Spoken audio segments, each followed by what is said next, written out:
వికారాబాద్ జిల్లా యాలాలలో దొంగలు హల్చల్ చేశారు. యాలాల బస్టాండ్ సమీపంలోని ఎస్ఎల్వి వైన్ షాప్ లో అర్ధరాత్రి దొంగలు చొరబడ్డారు. వైన్ షాప్ పైనున్న ఇనుప రేకును ఇద్దరు దొంగలు కోసి లోపలికి ప్రవేశించారని షాప్ యాజమాని తెలిపారు.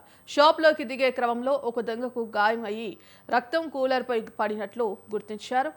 గల్లాలోని సుమారు 5,000 రూపాయలను దొంగలు తీసుకెళ్లారు. యాజమాని ఫిర్యాదుతో పోలీసులు సంఘటనా స్థలంలో క్లూస్ టీమ్ ఆధారాలు సేకరించారు. రక్తం నమూనాలు సేకరించి దర్యాప్తు చేపట్టారు. సీసీటీవీ ఫుటేజ్ పరిశీలించి దొంగలను గుర్తించేందుకు యత్నిస్తున్నారు.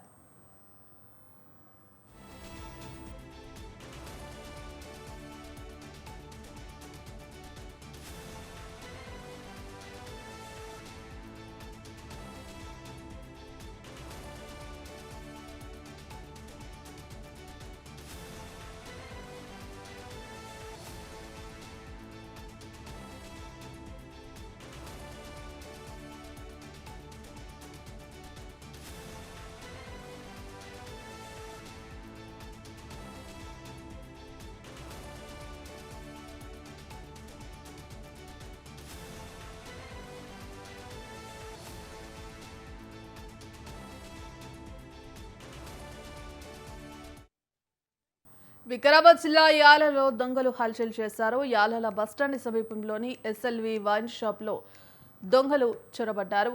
అర్ధరాత్రి వైన్ షాప్ పై ఉన్న ఇనుప రేకును ఇద్దరు దొంగలు కోసి లోపలికి ప్రవేశించారని షాప్ యాజమాని తెలిపారు. షాప్ లోకి దిగే క్రమంలో ఒక దొంగకు గాయమయ్యి రక్తం కూలర్ పై పడినట్లు గుర్తించారు. గల్లాలోని సుమారు 5,000 రూపాయలను దొంగలు తీసుకెళ్లారు. యాజమాని ఫిర్యాదుతో పోలీసులు ఘటనా స్థలంలోని క్లూస్ టీంతో ఆధారాలు సేకరించారు.